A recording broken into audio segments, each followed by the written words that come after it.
You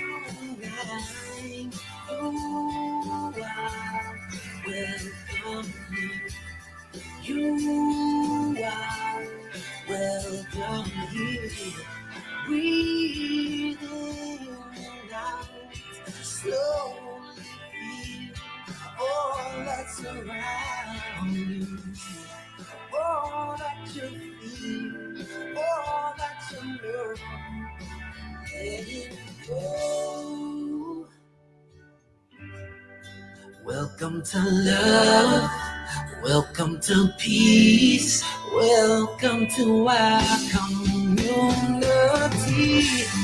Be who you are. Let your light shine. We're so much more when we unite. Yeah, when we unite. Oh, we unite. Yeah, when we unite.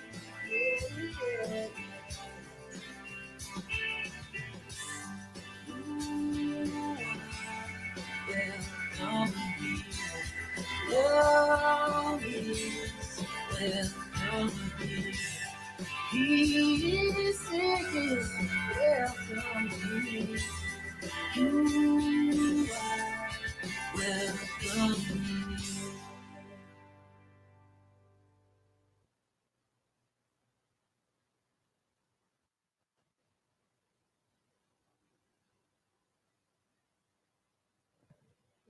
Hello.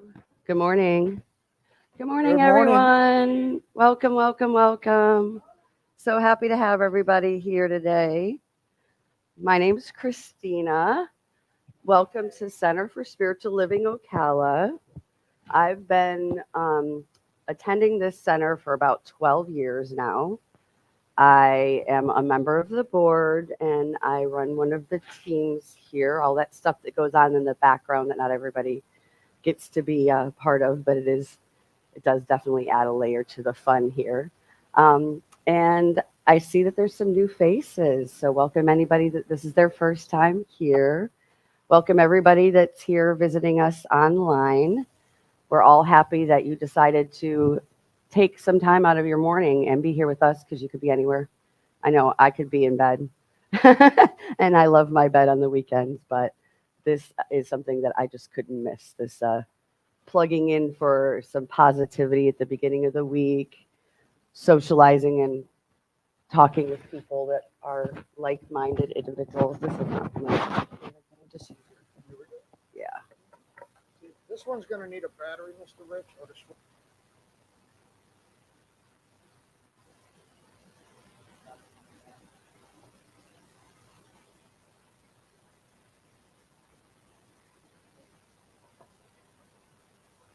I keep talking, but not everybody can hear me online, so I'm just not going to say too much other than thank you for being here. Hello, there we go. I'm also a mental health therapist. So 1 2 that's a little bit about me. And let's talk about what Centers for Spiritual Living is. We are a worldwide community in many different countries.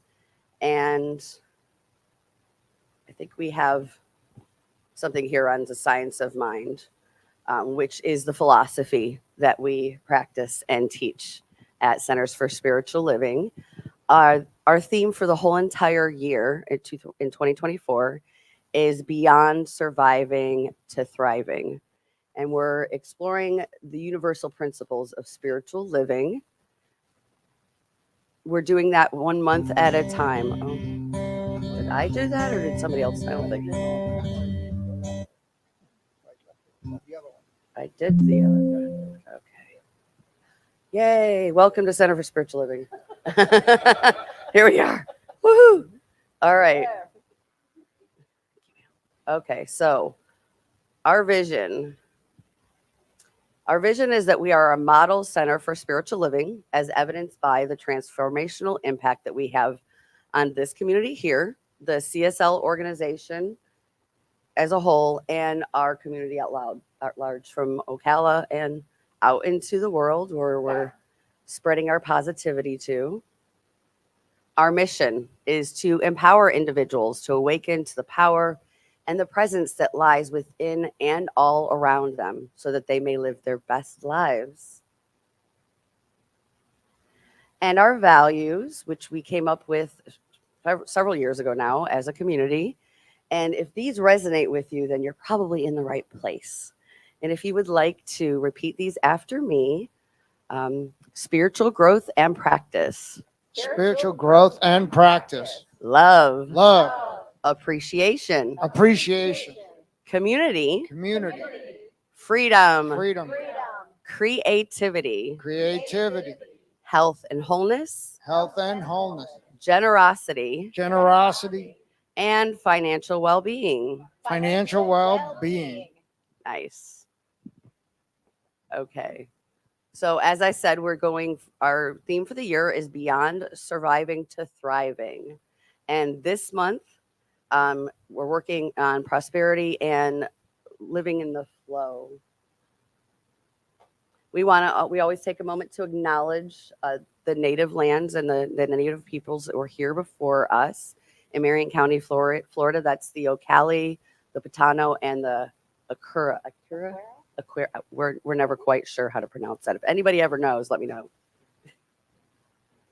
So what is science of mind? It is a practical study of consciousness and truth principles from scientific, philosophical. Thank you.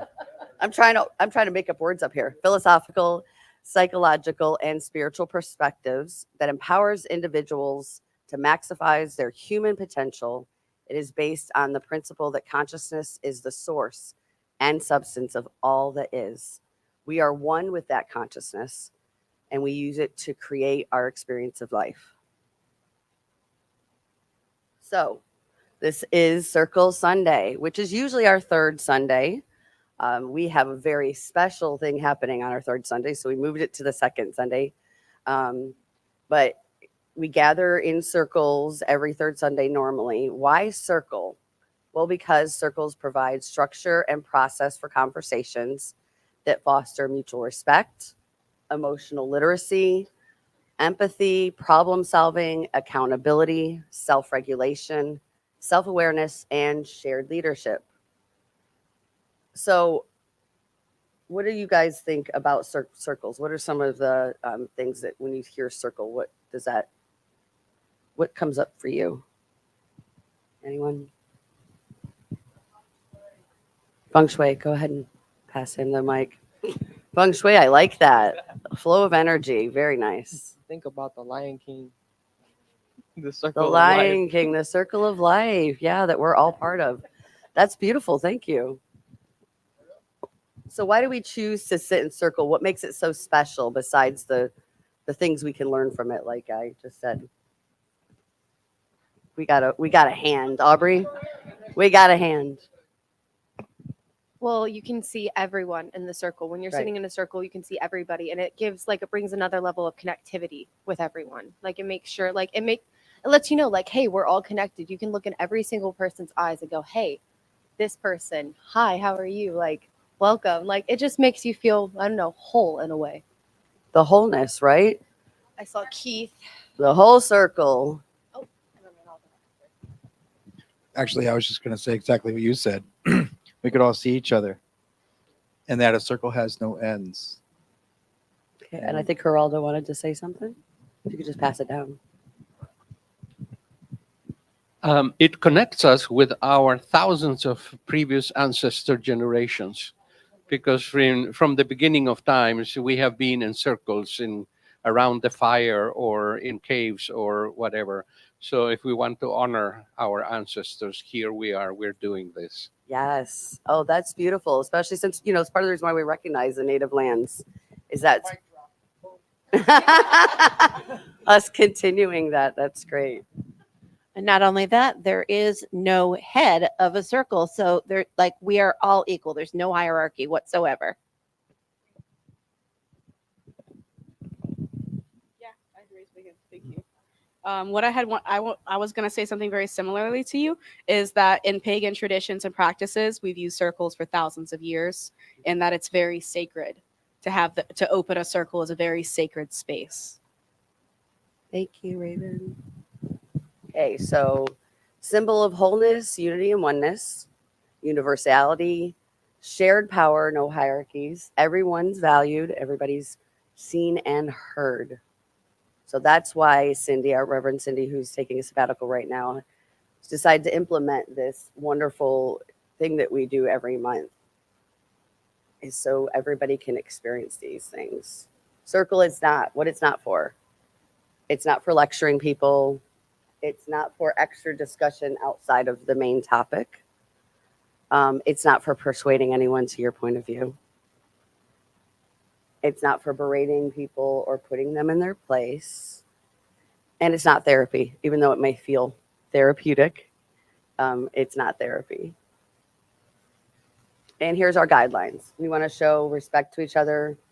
We want to maintain confidentiality. What happens in circle stays in circle. We're going to come back together at the end and kind of talk about what we learned or experienced or any aha moments.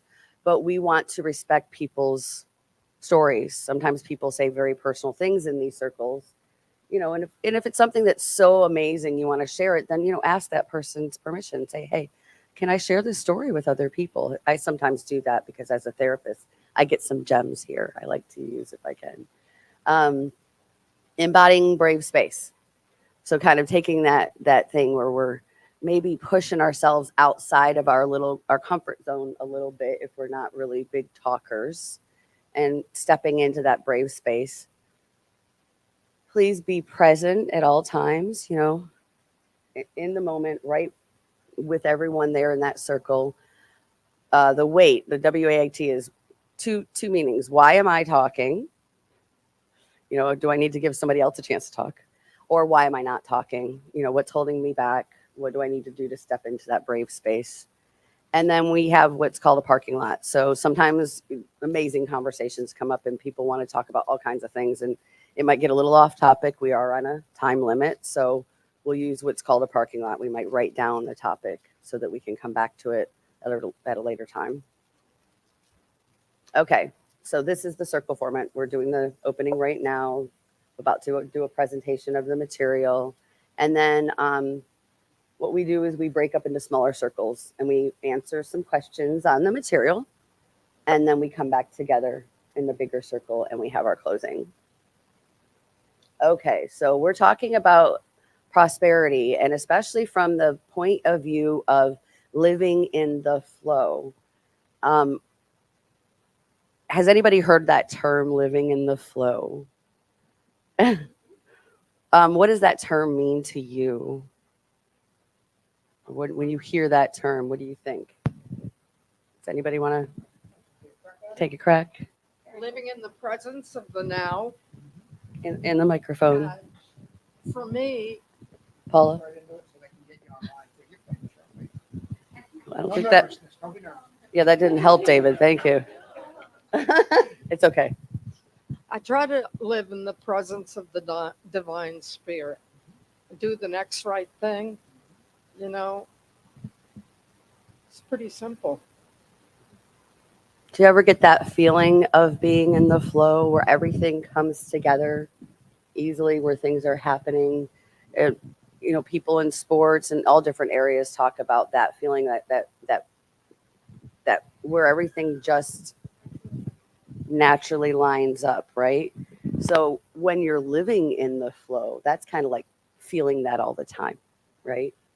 So here's one of our foundations from our Science of Mind book that we use, The Joy of Prosperity, Your Birthright.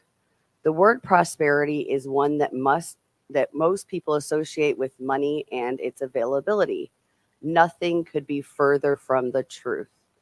Prosperity is a state of mind, accompanied by an inner feeling of peace, security, joy, and omnipotence.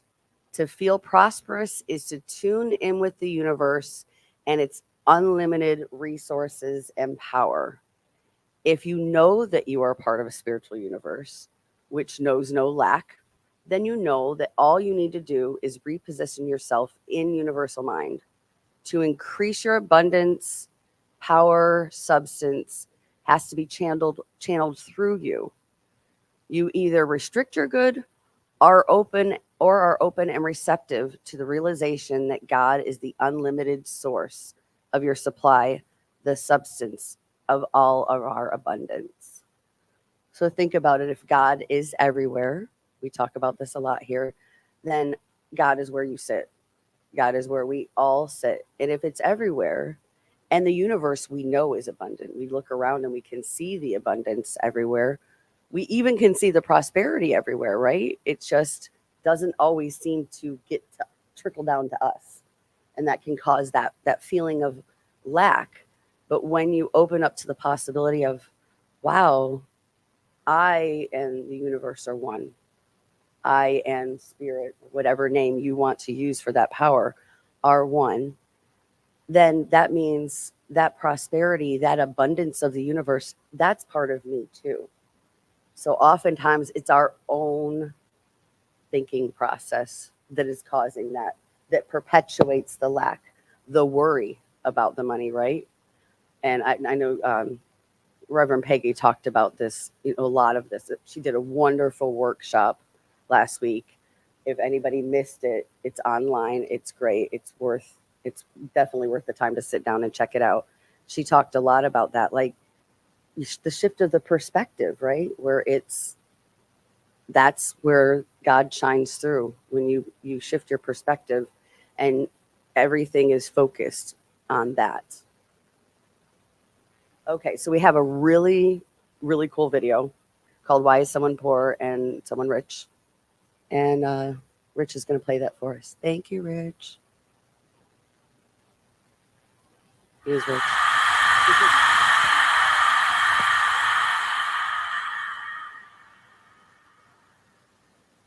Once upon a time, Gautam Buddha was addressing people in a village. People would go to him with their various problems and come back happily with a solution. A poor man would sit on the side of the road of the same village and watch the people who came to the teaching camp of Buddha with great attention. He was surprised that people would carry very sad faces inside, but when they come back, they look very happy. The poor man wondered what solutions Buddha was giving them for their problems. He thought why he too should not put his problem before Buddha. So he also approached Gautam Buddha with this thought in his mind. People were standing in a queue and explaining their problems. When it was his turn, he first bowed to Gautam Buddha and then said, Lord, almost everyone in this village is happy and prosperous. Then why I am so poor? Why God has not given me a prosperous life? Buddha looked at him with compassion and said, You are poor because you have not given anything to anyone till date. The poor man was surprised and said, Lord, what are you saying? I am a beggar. I can hardly survive myself. I feed myself by begging people. I have nothing to give anything to anyone.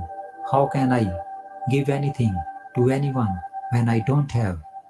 Buddha remained calm for a while. Then he said, My dear friend, you are very ignorant. You have things to give and not less at all.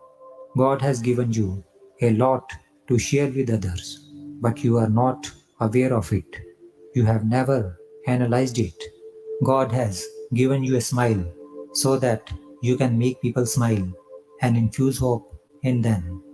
You have given a mouth so that you can speak sweet and kind words to people. You can praise them with your words and encourage them. You have eyes with which you can look at others with kindness and compassion. You have given 2 hands with which you can use your own labor to help out the others. The one whom God has given these 4 things can never be poor. It is an illusion, and you must remove it. Never let there be a sense of poverty in your mind. Poverty will automatically go away. Hearing this message of Gautam Buddha, the man's face lit up, and he brought this sermon into his life, which never saddened him again. We see around us many times people curse their destiny and think that why God has not made them rich and prosperous. But they need to remember this sermon of Gautam Buddha and start analyzing what God has given them. The idea of poverty is in the mind of a man. Richness and contentment does not lie in taking, but it lies in giving.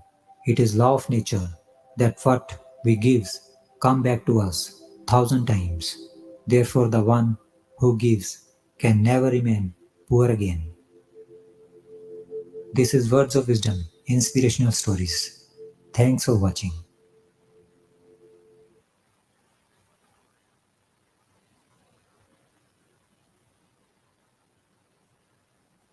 Wow.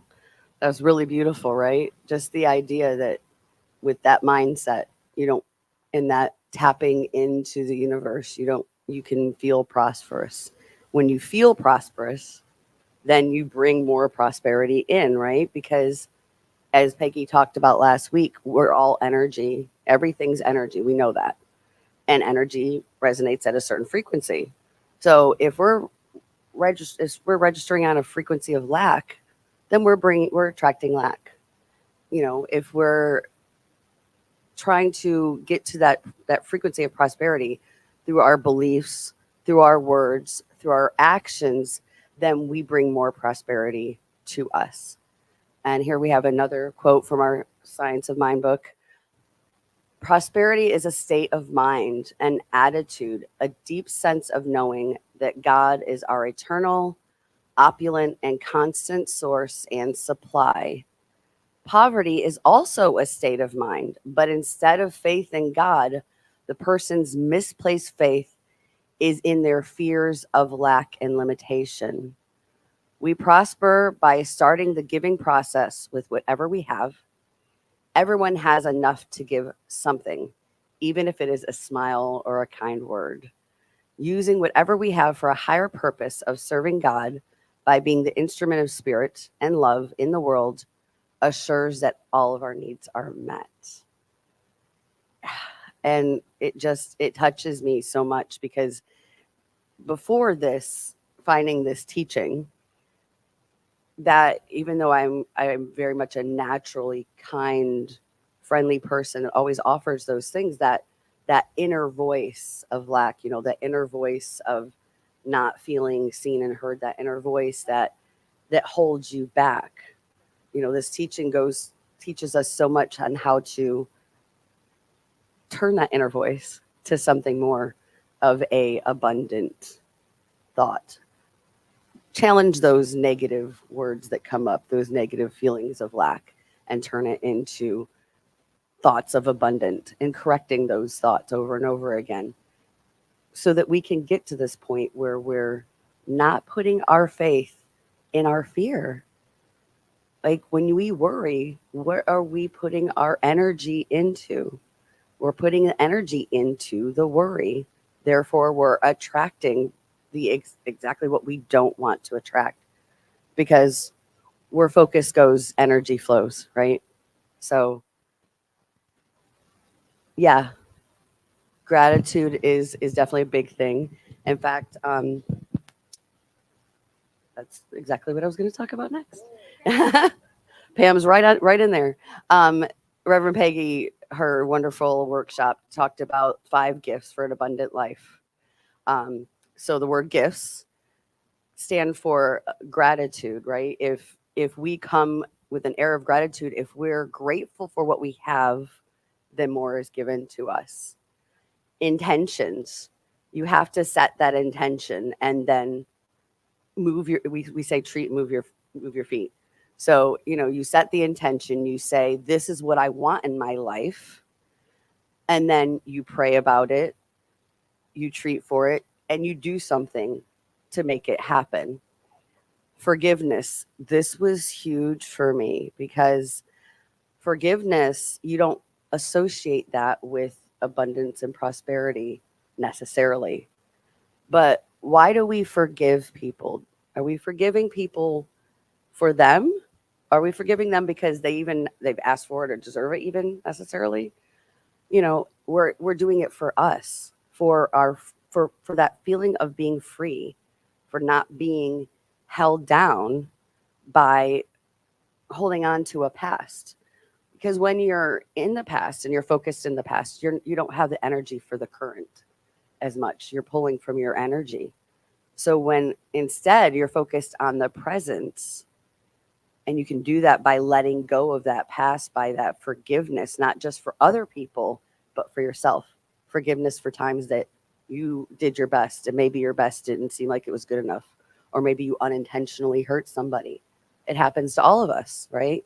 But that forgiveness of self is huge. A lot of times we find it easier to forgive other people than ourselves. But when you're not weighed down and you're free, then you're more open to experience that abundance as it comes into your life. Tithing, T's for tithing, that's a big one that anybody that's been in any, not necessarily any religious circle, but tithing is a practice that's talked about a lot. Even in financial circles, they talk about that 10% being this kind of like a magical number. Nobody really knows why it works, but they talk about putting that 10% away, and that somehow it brings more in. And what you find is if you're tithing to where you're spiritually fed, it's bringing more in. And if you're tithing money, you can tithe other things, time, talent, whatever you want more of. That's what you tithe. So tithing, you tithe that 10%, and somehow, even though necessarily you don't feel like you're working more or doing anything really specifically different, somehow you seem to bring that more money in. And then surrender, that surrendering that there's a universe at work here. It's not all on us. We're not doing this all by ourselves. We have a whole universe, we have a community, but we're surrendering to that law, the law that we know is in effect everywhere, a spiritual law. Like everybody's, well, not everybody, but she talked about The Secret a little bit, the book The Secret. So that law of attraction, surrendering to knowing that when we apply these principles, the answer for everything is there. It's gonna happen. That surrender. And she invited us last week to participate in kind of an experiment based on the idea of tithing for prosperity called the Unexpected Good Program. It's a 10-week program where you just make a personal decision that you're going to tithe 10%, not on what you make, your regular job or however you get money normally, but on the unexpected good that comes in your life. So if somebody gifts you some money, somebody helps you out with a bill, that kind of thing, that you tithe on that so that you can see more unexpected good come to you. And it's a really amazing program. And it's kind of like, she talked about it being training wheels, because tithing can be kind of scary at first, especially if you feel like your flow of prosperity is limited at the moment. You kind of like, oh, I don't really have that to give, So it kind of gets scary to put the fear aside and trust the process. So this training wheels program that Reverend Peggy talked about, the unexpected good, we invite you to think about taking part in that. Started last week, still 9 weeks left. You get to, it's really cool because you get to actually, she even said if you take the money and put it aside, I think she gave out some envelopes. If anybody wants to participate, David still has information on this. So actually, if anybody wants to raise their hand, David could pass some of this stuff out to you, because it was some really great information she had last week. So there's also an affirmation on the envelope. So everybody in the group is going to be praying for each other. So you're affirming not just for your own abundance, but for other people's abundance, anybody else that's participating in this. So it's a really awesome program. And then if you put the money in there, you kind of get to watch it grow. Aaron, you looked like you were gonna sound like you were gonna say something. Okay.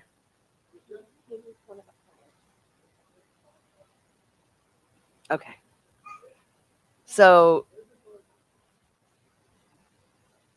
yeah, and since we're talking about it and we're inviting you, once everybody has an envelope, I'm gonna just do what Reverend Peggy did last week.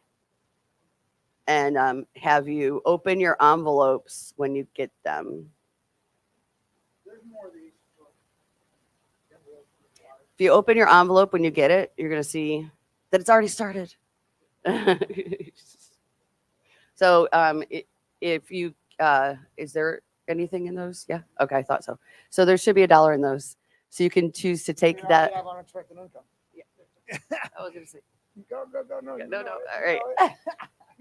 So it's unexpected already. Unexpected good just came to you. You can choose to take a dime and turn around and tie that here if you choose to, or you can hang on to it until the end to where you kind of see how everything grows. That's entirely up to you. So we definitely want to thank Reverend Peggy for this wonderful and just this information where you can take, and throughout these 10 weeks, you're working on these 5 gifts. You're focused on these 5 gifts. Okay, so now we have the time where we're going to break up into circle and kind of talk on a personal level on these questions on this topic. So we have our facilitators up here. 1, 2, 3, 4. Okay, so we're going to count. Oh, there's not a lot of people here. I wonder if we should maybe do 3 instead. Yeah, we'll do 3. I'll walk around and kind of. What do you think?